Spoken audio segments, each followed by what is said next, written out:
London 18 ਨਵੰਬਰ 1910 ਔਰਤਾਂ ਦਾ ਇੱਕ ਝੁੰਡ ਆਪਣੇ ਵੋਟ ਪਾਉਣ ਦੇ ਹੱਕ ਨੂੰ ਮੰਗਣ ਲਈ ਕੈਕਸਟਨ ਹਾਲ ਪਹੁੰਚਿਆ। ਵਿਰੋਧ ਵਿੱਚ ਪ੍ਰਦਰਸ਼ਨੀ ਕਰਦੀਆਂ ਇਹਨਾਂ ਔਰਤਾਂ ਨਾਲ ਇੰਨਾ ਸਖਤ ਵਿਹਾਰ ਕੀਤਾ ਗਿਆ ਕਿ ਇਤਿਹਾਸ ਵਿੱਚ ਇਸ ਦਿਨ ਨੂੰ ਬਲੈਕ ਫਰਾਈਡੇ ਦੇ ਨਾਲ ਵੀ ਜਾਣਿਆ ਜਾਂਦਾ ਹੈ।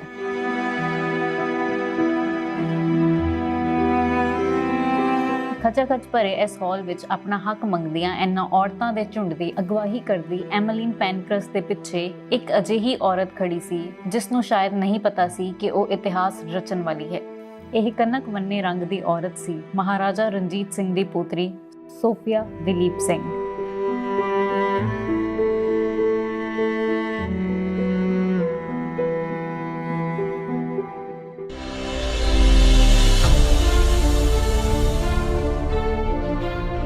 ਨਿਊਜ਼ ਨੰਬਰ ਦੇਖ ਰਹੇ ਸਾਰੇ ਦਰਸ਼ਕਾਂ ਦਾ ਮੈਂ ਅੰਕੁਰਦੀਪ ਕੌਰ ਸਵਾਗਤ ਕਰਦੀ ਹਾਂ। ਸੋਫੀਆ ਅਲੈਗਜ਼ੈਂਡਰੋਵਨਾ ਦਲੀਪ ਸਿੰਘ ਦਾ ਜਨਮ 8 ਅਗਸਤ 1876 ਨੂੰ ਸਿੱਖ ਰਾਜ ਦੇ ਆਖਰੀ ਮਹਾਰਾਜਾ ਦਲੀਪ ਸਿੰਘ ਅਤੇ ਉਹਨਾਂ ਦੀ ਵਹੁਟੀ ਬੈਂਬਾ ਮੁਲਰ ਦੇ ਘਰ ਹੋਇਆ। ਸ਼ਾਨੋ ਸ਼ੌਕਤ ਭਰੀ ਜ਼ਿੰਦਗੀ ਨੂੰ ਜਿਉਣ ਵਾਲੀ ਸੋਫੀਆ ਨੇ ਆਪਣਾ ਬਚਪਨ ਸਫੋਕ ਵਿਖੇ ਇੱਕ ਆਲੀਸ਼ਾਨ ਬੰਗਲੇ ਐਲਵਰਡਨ ਵਿੱਚ ਬਿਤਾਇਆ। ਬਾਹਰੋਂ ਇਹ ਬੰਗਲਾ ਅੰਗਰੇਜ਼ੀ ਸਟਾਈਲ ਦਾ ਹੈ, ਪਰ ਅੰਦਰੋਂ ਮਹਾਰਾਜ ਨੇ ਇਸ ਬੰਗਲੇ ਨੂੰ ਇਸ ਤਰੀਕੇ ਦਾ ਬਣਵਾਇਆ ਕਿ ਸਭ ਨੂੰ ਪੰਜਾਬ ਦੇ ਨਾਲ ਜੋੜਿਆ ਜਾ ਸਕੇ।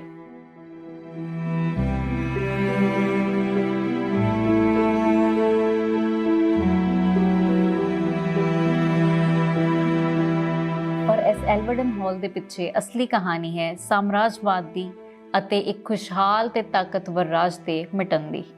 महाराजा रणजीत सिंह की मौत तो बाद पंजाब ते अंग्रेज़ां ने कब्जा कर लिया। हौली हौली उन्हां दे सारियां पुत्रां दी मौत हुंदी गई ਅਤੇ सिर्फ सोफिया दे पिता दलीप सिंह ही बचे सन, पर ਉਹ भी उस समय छोटी उम्र ਦੇ ਸਨ। अंग्रेज़ां ने दलीप सिंह तो उसका राज खो लिया ਅਤੇ सन 1854 ਵਿੱਚ ਉਹਨਾਂ ਨੂੰ ਇੰਗਲੈਂਡ ਭੇਜ ਦਿੱਤਾ। ਦਲੀਪ ਸਿੰਘ ਦੇ ਸੋਹਣੇ ਰੂਪ ਨੇ ਕੁਈਨ ਵਿਕਟੋਰੀਆ ਨੂੰ ਵੀ ਉਹਨਾਂ ਦਾ ਪ੍ਰਸ਼ੰਸਕ ਬਣਾ ਦਿੱਤਾ ਸੀ ਅਤੇ ਕੁਈਨ ਵਿਕਟੋਰੀਆ ਨੇ ਵੀ ਦਲੀਪ ਸਿੰਘ ਨੂੰ ਵਧੀਆ ਜ਼ਿੰਦਗੀ ਜਿਉਣ ਲਈ ਪੈਨਸ਼ਨ ਲਗਾ ਦਿੱਤੀ ਸੀ। ਪਰ ਇਸ ਸਭ ਦੇ ਬਾਵਜੂਦ ਦਲੀਪ ਸਿੰਘ ਅੰਦਰੋਂ ਖੁਸ਼ ਨਹੀਂ ਸਨ। ਜਦ ਸੋਫੀਆ 11 ਸਾਲ ਦੀ ਸੀ ਤਾਂ ਦਲੀਪ ਸਿੰਘ ਨੇ ਆਪਣਾ ਰਾਜ ਵਾਪਸ ਲੈਣ ਲਈ ਭਾਰਤ ਜਾਣ ਦੀ ਇੱਕ ਅਸਫਲ ਕੋਸ਼ਿਸ਼ ਕੀਤੀ। ਰਾਹ ਵਿੱਚ ਹੀ ਜਦ ਉਹਨਾਂ ਦੇ ਪਰਿਵਾਰ ਨੂੰ ਰੋਕ ਦਿੱਤਾ ਗਿਆ ਤਾਂ ਮਹਾਰਾਜਾ ਨੇ ਪੈਰਿਸ ਰਹਿਣ ਦਾ ਹੀ ਫੈਸਲਾ ਕੀਤਾ ਅਤੇ ਬਾਕੀ ਸਾਰੇ ਪਰਿਵਾਰ ਨੇ ਵਾਪਸੀ ਦਾ ਫੈਸਲਾ ਲਿਆ। ਸੋਫੀਆ ਦੀ ਮਾਂ ਬੈਂਬਾ ਨੇ ਸ਼ਰਾਬ ਪੀ ਕੇ ਆਪਣੀ ਮੌਤ ਨੂੰ ਸੱਦਾ ਦੇ ਦਿੱਤਾ। ਸਨ 1887 ਵਿੱਚ ਉਹ ਚੱਲ ਬਸੀ। ਸਨ 1899 ਵਿੱਚ ਮਹਾਰਾਜਾ ਦਲੀਪ ਸਿੰਘ ਨੇ ਪੈਰਿਸ ਵਿਖੇ ਹੀ ਦੂਜਾ ਵਿਆਹ ਕਰਵਾ ਲਿਆ ਅਤੇ ਉਹਨਾਂ ਦੇ 2 ਹੋਰ ਬੱਚਿਆਂ ਨੇ ਜਨਮ ਲਿਆ। ਮਾਪਿਓ ਤੋਂ ਬਿਨਾਂ ਸੋਫੀਆ ਅਤੇ ਉਸਦੇ ਭੈਣਾਂ ਭਰਾਵਾਂ ਦਾ ਜੀਵਨ ਔਖਾ ਹੋ ਰਿਹਾ ਸੀ। ਪਰ ਸਨ 1893 ਵਿੱਚ ਫਰਾਂਸ ਵਿੱਚ ਹੋਈ ਉਹਨਾਂ ਦੇ ਪਿਤਾ ਮਹਾਰਾਜਾ ਦਲੀਪ ਸਿੰਘ ਦੀ ਮੌਤ ਤੋਂ ਬਾਅਦ ਤਾਂ ਜਿਵੇਂ ਉਹਨਾਂ ਦੀ ਜ਼ਿੰਦਗੀ ਇੱਕ ਨਵਾਂ ਮੋੜ ਲੈਣ ਵਾਲੀ ਸੀ। ਬਿਨਾਂ ਬਾਪ ਦੇ ਬੱਚਿਆਂ ਦੇ ਸਿਰ ਤੋਂ ਛੱਤ ਚੁੱਕੀ ਜਾਣੀ ਸੀ। ਐਲਵਰਡਨ ਤੋਂ ਉਹਨਾਂ ਨੂੰ ਬਾਹਰ ਕੱਢ ਦਿੱਤਾ ਗਿਆ।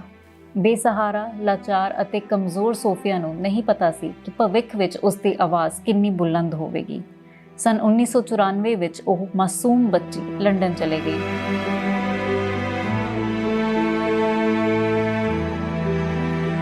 ਇਸ ਉਜੜਦੇ ਪਰਿਵਾਰ ਤੇ ਰਹਿਮ ਕੀਤਾ ਸੋਫੀਆ ਦਲੀਪ ਸਿੰਘ ਦੀ ਗॉडमदर ਕੁਈਨ ਵਿਕਟੋਰੀਆ ਨੇ ਅਤੇ ਸੋਫੀਆ ਦੇ ਸਮੇਤ ਉਸ ਦੀਆਂ 2 ਭੈਣਾਂ ਬੰਬਾ ਅਤੇ ਕੈਥਰੀਨ ਨੂੰ ਬਾਕੀ ਦੀ ਜ਼ਿੰਦਗੀ ਬਤੀਤ ਕਰਨ ਵਾਸਤੇ ਹੈਮਪਟਨ ਕੋਰਟ ਦੇ ਫੈਰਾਡੇ ਹਾਊਸ ਵਿੱਚ ਇੱਕ ਅਪਾਰਟਮੈਂਟ ਦਿਵਾ ਦਿੱਤਾ। ਇੱਥੋਂ ਹੀ 8 ਮਈ 1895 ਨੂੰ ਇਹਨਾਂ ਤਿੰਨਾਂ ਭੈਣਾਂ ਨੇ ਸੋਹਣੀਆਂ ਪੋਸ਼ਾਕਾਂ ਪਾ ਕੇ ਅੰਗਰੇਜ਼ਾਂ ਦੇ ਉੱਚ ਸਮਾਜ ਵਿੱਚ ਕਦਮ ਰੱਖਿਆ। ਬ੍ਰਿਟੇਨ ਦੀਆਂ 150 ਹੋਰ ਉੱਚ ਸਮਾਜ ਦੀਆਂ ਔਰਤਾਂ ਦੇ ਨਾਲ ਬਕਿੰਗਮ ਪੈਲੇਸ ਪਹੁੰਚ ਕੇ ਕੁਈਨ ਵਿਕਟੋਰੀਆ ਨੂੰ ਮਿਲ ਕੇ ਇਹਨਾਂ ਤਿੰਨਾਂ ਨੇ ਵੀ ਇੰਗਲੈਂਡ ਵਿੱਚ ਹੋਣ ਵਾਲੀਆਂ ਵੱਡੀਆਂ ਅਤੇ ਸ਼ਾਹੀ ਪਾਰਟੀਆਂ ਵਿੱਚ ਆਪਣੀ ਥਾਂ ਬਣਾ ਲਈ ਸੀ। ਹੁਣ ਸੋਫੀਆ ਦੀ ਜ਼ਿੰਦਗੀ ਚਮਕ ਧਮਕ ਨਾਲ ਭਰ ਗਈ ਸੀ। ਉਹ ਇੰਗਲੈਂਡ ਦੀ ਇੱਕ ਪ੍ਰਸਿੱਧ ਮਾਡਲ ਵੀ ਬਣ ਗਈ ਅਤੇ ਵੱਡੀਆਂ ਪਾਰਟੀਆਂ ਅਤੇ ਮੈਗਜ਼ੀਨਾਂ ਦੀ ਸ਼ੋਭਾ ਵਧਾਉਣ ਲੱਗ ਪਈ। ਪਰ ਸੋਫੀਆ ਦਾ ਪਰੀਆਂ ਦੇ ਦੇਸ਼ ਤੋਂ ਬਾਹਰ ਨਿਕਲਣ ਦਾ ਸਮਾਂ ਆ ਗਿਆ ਸੀ ਅਤੇ ਵਕਤ ਆ ਗਿਆ ਸੀ ਕਿ ਭਾਰਤ ਵਿੱਚ ਉਸਦੇ ਬਾਪ ਦਾਦੇ ਦੇ ਰਾਜ ਅਤੇ ਪੰਜਾਬ ਦੇ ਲੋਕਾਂ ਨਾਲ ਹੋਏ ਧੱਕੇ ਨਾਲ ਰੂਬਰੂ ਹੋਣ ਦਾ। ਕੋਈ ਅੰਦਾਜ਼ਾ ਵੀ ਨਹੀਂ ਲਗਾ ਸਕਦਾ ਸੀ ਕਿ ਲੰਡਨ ਵਿੱਚ ਵੱਡੀ ਹੋਈ ਇਹ ਕੁੜੀ ਭਾਰਤ ਤੋਂ ਇੱਕ ਇਨਕਲਾਬੀ ਬਣ ਕੇ ਵਾਪਸ ਮੁੜੇਗੀ। ਜਦ ਸੋਫੀਆ ਅਤੇ ਉਸਦੀ ਭੈਣ ਬੈਂਬਾ ਨੇ ਪੰਜਾਬ ਦੀ ਫੇਰੀ ਲਾਈ ਅਤੇ ਪੰਜਾਬ ਦੀ ਧਰਤੀ ਦੇ ਲੋਕਾਂ ਵਿੱਚ ਵਿਚਰੇ ਤਾਂ ਉਹਨਾਂ ਨੂੰ ਅਹਿਸਾਸ ਹੋਇਆ ਕਿ ਉਹਨਾਂ ਦੇ ਪਰਿਵਾਰ ਨੇ ਕੀ ਗਵਾਇਆ ਹੈ। ਪੰਜਾਬੀਆਂ ਦੀ ਹਾਲਤ ਵੇਖ ਕੇ ਉਹਨਾਂ ਨੂੰ ਮਹਿਸੂਸ ਹੋਇਆ ਕਿ ਉਹਨਾਂ ਦੇ ਦਾਦਾ ਜੀ ਮਹਾਰਾਜਾ ਰਣਜੀਤ ਸਿੰਘ ਕਿੰਨੇ ਮਹਾਨ ਮਹਾਰਾਜਾ ਰਹੇ ਹੋਣਗੇ। ਉਹ ਜਿੱਥੇ ਵੀ ਜਾਂਦੀਆਂ ਲੋਕੀ ਉਹਨਾਂ ਨੂੰ ਵੇਖਦਿਆਂ ਹੀ ਮਹਾਰਾਜਾ ਰਣਜੀਤ ਸਿੰਘ ਦੀ ਪੋਤਰੀ ਕਹਿ ਕੇ ਮਾਣ ਬਖਸ਼ਦੇ ਸਨ। ਲੋਕੀ ਉਹਨਾਂ ਨੂੰ ਮਹਾਰਾਜਾ ਦੇ ਦਇਆਲੂ ਸੁਭਾਅ ਅਤੇ ਸਭ ਧਰਮਾਂ ਨੂੰ ਇੱਕ ਅੱਖ ਨਾਲ ਵੇਖਣ ਦੇ ਕਿੱਸੇ ਸੁਣਾਉਂਦੇ। ਜਿੱਥੇ ਇੱਕ ਪਾਸੇ ਉਹਨਾਂ ਨੂੰ ਆਪਣੇ ਬਜ਼ੁਰਗਾਂ ਤੇ ਮਾਣ ਹੋਇਆ, ਉੱਥੇ ਹੀ ਦੂਜੇ ਪਾਸੇ ਲੋਕਾਂ ਦੀ ਅੰਗਰੇਜ਼ੀ ਰਾਜ ਵਿੱਚ ਇਹੋ ਜਿਹੀ ਹਾਲਤ ਵੇਖ ਕੇ ਉਹਨਾਂ ਨੂੰ ਗੁੱਸਾ ਵੀ ਆਇਆ। ਹਜੇ ਉਹ ਭਾਰਤ ਵਿੱਚ ਹੀ ਸਨ ਜਦ ਆਜ਼ਾਦੀ ਦੀ ਲਹਿਰ ਨੇ ਰਫ਼ਤਾਰ ਫੜੀ। ਉਹ ਆਪਣਾ ਜ਼ਿਆਦਾ ਸਮਾਂ ਸਿਆਸੀ ਨੇਤਾਵਾਂ ਜਿਵੇਂ ਕਿ ਗੋਪਾਲ ਕ੍ਰਿਸ਼ਨ ਗੋਖਲੇ ਅਤੇ ਲਾਲਾ ਲਾਜਪਤ ਰਾਏ ਨਾਲ ਹੀ ਬਿਤਾਉਣ ਲੱਗ ਪਏ। ਆਪਣੀ ਡਾਇਰੀ ਵਿੱਚ ਸੋਫੀਆ ਲਿਖਦੀ ਹੈ ਕਿ ਜਦ ਇੱਕ ਇਕੱਠ ਵਿੱਚ ਲਾਲਾ ਲਾਜਪਤ ਰਾਏ ਨੇ ਦੋਨਾਂ ਭੈਣਾਂ ਨੂੰ ਸ਼ੇਰੇ ਪੰਜਾਬ ਦੀਆਂ ਪੋਤਰੀਆਂ ਕਹਿ ਕੇ ਸਨਮਾਨਿਤ ਕੀਤਾ ਤਾਂ ਸੋਫੀਆ ਨੂੰ ਸਮਝ ਆਇਆ ਕਿ ਉਹਨਾਂ ਦਾ ਪਰਿਵਾਰ ਪੰਜਾਬ ਅਤੇ ਭਾਰਤ ਵਾਸਤੇ ਕੀ ਸੀ। ਇਸ ਮੀਟਿੰਗ ਦੇ ਖਤਮ ਹੋਣ ਤੋਂ ਬਾਅਦ ਟੈਨਸ਼ਨ ਦਾ ਮਾਹੌਲ ਛਾ ਗਿਆ ਸੀ। ਅੰਗਰੇਜ਼ਾਂ ਨੂੰ ਡਰ ਸੀ ਕਿ ਕਿਤੇ ਸਿੱਖ ਰਾਜ ਦੇ ਵਾਰਸਾਂ ਦੀ ਮੌਜੂਦਗੀ ਦੇ ਵਿੱਚ ਪੰਜਾਬ ਦੇ ਲੋਕ ਬਾਗੀ ਨਾ ਹੋ ਜਾਣ।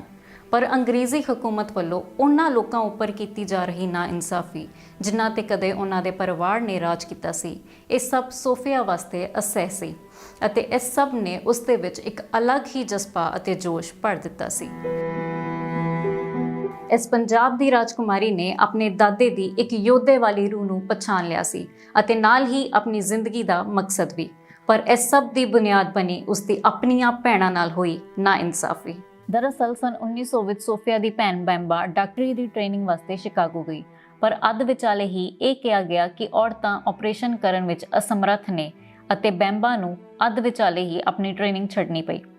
ਉਹ ਕੁਝ ਨਹੀਂ ਸੀ ਕਰ ਸਕਦੀ ਸਿਵਾਏ ਆਪਣੇ ਸੁਪਨਿਆਂ ਨੂੰ ਟੁੱਟਦੇ ਹੋਏ ਵੇਖਣ ਦੇ। ਦੂਜੇ ਪਾਸੇ ਉਸ ਦੀ ਭੈਣ ਕੈਥਰੀਨ ਨੂੰ ਇੱਕ ਕੁੜੀ ਨਾਲ ਪਿਆਰ ਹੋ ਗਿਆ ਸੀ ਅਤੇ ਉਹ ਜਰਮਨੀ ਵਿੱਚ ਇੱਕ ਗੈਰ ਰਿਵਾਇਤੀ ਜੀਵਨ ਜੀ ਰਹੀ ਸੀ।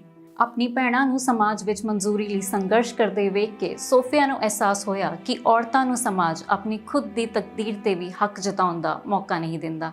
ਇਸ ਸਭ ਨਾਲ ਉਸ ਨੂੰ ਆਪਣਾ ਮਕਸਦ ਸਾਫ਼ ਦਿਖਾਈ ਦੇਣ ਲੱਗ ਪਿਆ ਸੀ, ਔਰਤਾਂ ਦੀ ਬਰਾਬਰੀ ਦੇ ਹੱਕ ਲਈ ਸੰਘਰਸ਼। ਇਸ ਸੋਚ ਨੇ ਸੋਫੀਆ ਨੂੰ ਐਮਲਿਨ ਪੈਨਕ੍ਰਸਟ ਅਤੇ ਉਸ ਦੁਆਰਾ ਬਣਾਈ ਗਈ society women's social and political union ਨਾਲ ਜੋੜਿਆ, ਜਿਸ ਦਾ ਮੰਨਣਾ ਸੀ ਕਿ ਔਰਤਾਂ ਨੂੰ ਆਪਣੀ ਖੁਦ ਦੀ ਜ਼ਿੰਦਗੀ ਤੇ ਅਧਿਕਾਰ ਉਦੋਂ ਹੀ ਹੋਵੇਗਾ ਜਦੋਂ ਉਹਨਾਂ ਦੀ ਰਾਜਨੀਤੀ ਵਿੱਚ ਕੋਈ ਆਵਾਜ਼ ਹੋਵੇਗੀ।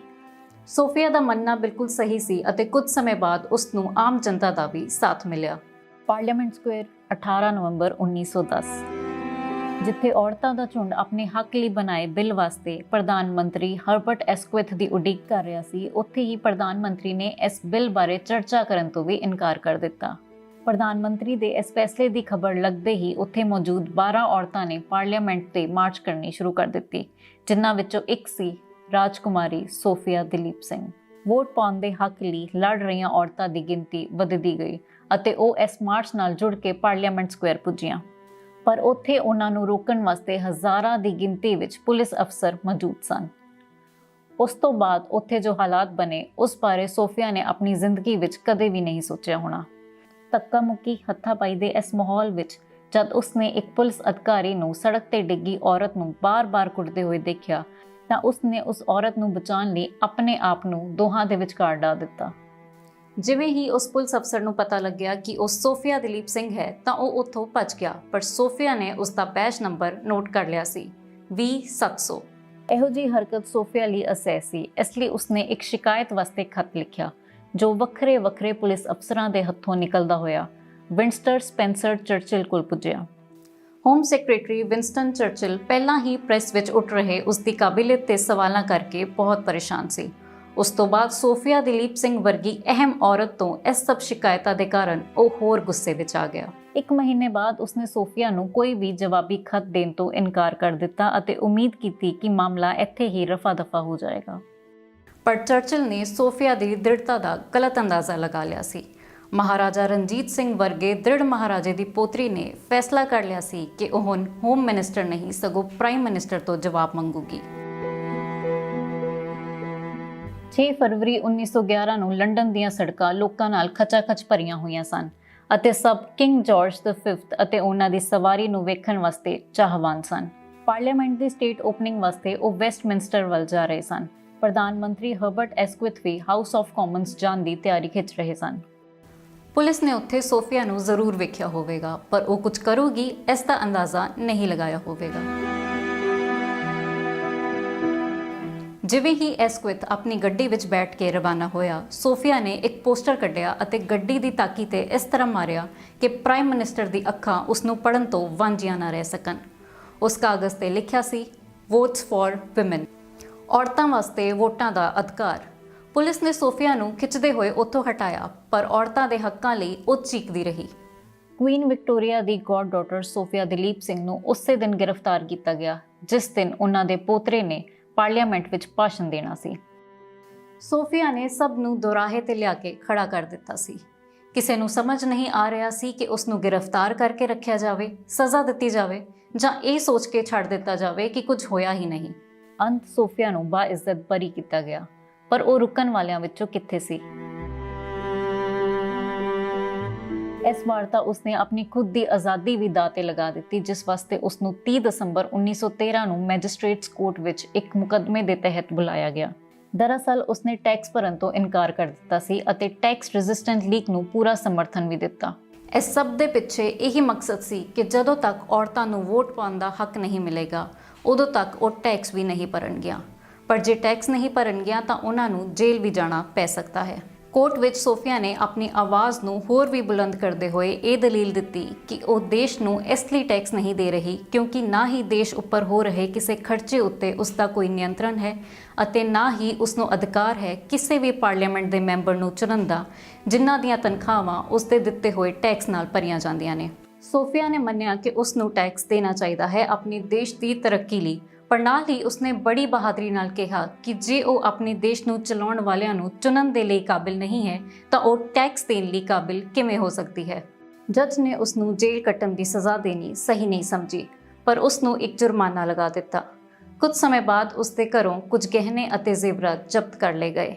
ਭਾਵੇਂ ਸੋਫੀਆ ਨੂੰ ਪਤਾ ਸੀ ਕਿ ਉਹ ਇੱਕ ਦਿਨ ਸਭ ਕੁਝ ਗਵਾ ਸਕਦੀ ਹੈ, ਉਸ ਦੀਆਂ ਚੀਜ਼ਾਂ, ਉਸ ਦਾ ਘਰ, ਇੱਥੇ ਤੱਕ ਕਿ ਉਸ ਦੀ ਆਜ਼ਾਦੀ, ਪਰ ਫਿਰ ਵੀ ਉਸਨੇ ਕਦੇ ਵੀ ਆਪਣੇ ਮਕਸਦ ਤੋਂ ਆਪਣਾ ਧਿਆਨ ਭਟਕਣ ਨਹੀਂ ਦਿੱਤਾ। ਲਗਭਗ 3 ਦਹਾਕਿਆਂ ਤੱਕ ਇਹ ਸੰਘਰਸ਼ ਜਾਰੀ ਰਿਹਾ। ਅੰਤ ਸਨ 1928 ਵਿੱਚ ਪਹਿਲੀ ਵਾਰ 21 ਸਾਲਾਂ ਤੋਂ ਵੱਧ ਹਰ ਕੁੜੀ ਨੂੰ ਵੋਟ ਪਾਉਣ ਦਾ ਅਧਿਕਾਰ ਮਿਲਿਆ। ਰਾਜਨੀਤੀ ਵਿੱਚ ਕਿਸੇ ਵੀ ਤਰ੍ਹਾਂ ਦਾ ਬਦਲਾਵ ਲਿਆਉਣਾ ਹੁਣ ਔਰਤਾਂ ਦੇ ਹੱਥ ਵਿੱਚ ਵੀ ਸੀ, ਪਰ ਇਸ ਸਭ ਪ੍ਰਾਪਤੀਆਂ ਲਈ ਸੋਫੀਆ ਨੇ ਬਹੁਤ ਕੁਝ ਗਵਾਇਆ ਸੀ। ਉਸਨੇ ਕਦੇ ਵਿਆਹ ਨਹੀਂ ਸੀ ਕਰਵਾਇਆ ਅਤੇ ਇੰਨੀਆਂ ਬਹਾਦਰੀ ਭਰੀਆਂ ਕਹਾਣੀਆਂ ਅਤੇ ਕਿੱਸਿਆਂ ਨੂੰ ਸੁਣਨ ਵਾਸਤੇ ਉਸਦੇ ਕੋਲ ਕੋਈ ਸੰਤਾਨ ਵੀ ਨਹੀਂ ਸੀ। ਅੱਜ 200 ਤੋਂ ਵੱਧ ਔਰਤਾਂ ਹਾਊਸ ਆਫ ਕਾਮਨਸ ਵਿੱਚ ਪੂਰੇ ਮਾਣ ਅਤੇ ਸਤਿਕਾਰ ਨਾਲ ਬੈਠੀਆਂ ਨੇ ਅਤੇ ਦੇਸ਼ ਨੂੰ ਚਲਾਉਣ ਵਾਸਤੇ ਆਪਣੇ ਆਪ ਨੂੰ ਸਫਲ ਸਾਬਤ ਕਰ ਰਹੀਆਂ ਨੇ। 22 ਅਗਸਤ 1948 ਨੂੰ ਸੋਫੀਆ ਦਲੀਪ ਸਿੰਘ ਦੀ ਮੌਤ ਹੋ ਗਈ। ਉਸ ਦੀ ਆਖਰੀ ਇੱਛਾ ਸੀ ਕਿ ਉਸ ਦਾ ਅੰਤਿਮ ਸੰਸਕਾਰ ਸਿੱਖ ਰੀਤੀ ਰਿਵਾਜਾਂ ਨਾਲ ਕੀਤਾ ਜਾਵੇ ਅਤੇ ਉਸ ਦੀਆਂ ਅਸਥੀਆਂ ਨੂੰ ਉਸ ਦੇ ਦਾਦੇ ਦੀ ਧਰਤੀ ਤੇ ਲਿਆਂਦਾ ਜਾਵੇ। ਉਸਨੇ ਆਪਣੀ ਵਸੀਅਤ ਵਿੱਚ ਸਾਰੀ ਜਾਇਦਾਦ 3 ਕੁੜੀਆਂ ਦੇ ਸਕੂਲ ਦੇ ਨਾਂ ਕਰ ਦਿੱਤੀ। ਇੱਕ ਸਕੂਲ ਸੀ ਹਿੰਦੂ, ਇੱਕ ਸੀ ਮੁਸਲਮਾਨ ਅਤੇ ਇੱਕ ਸੀ ਸਿੱਖ। ਅਜਿਹੀਆਂ ਹੀ ਹੋਰ ਸ਼ਖਸੀਅਤਾਂ ਨਾਲ ਤੁਹਾਨੂੰ ਰੂਬਰੂ ਕਰਦੇ ਰਵਾਂਗੇ। ਤਦ ਤੱਕ ਲਈ ਤੁਸੀਂ ਜੁੜੇ ਰਹੋ ਨਿਊਜ਼ ਨੰਬਰ ਦੇ ਨਾਲ ਅਤੇ ਮੈਨੂੰ ਅੰਕੁਰਦੀਪ ਕੌਰ ਨੂੰ ਦਿਓ ਇਜਾਜ਼ਤ। ਸਤਿ ਸ਼੍ਰੀ ਅਕਾਲ।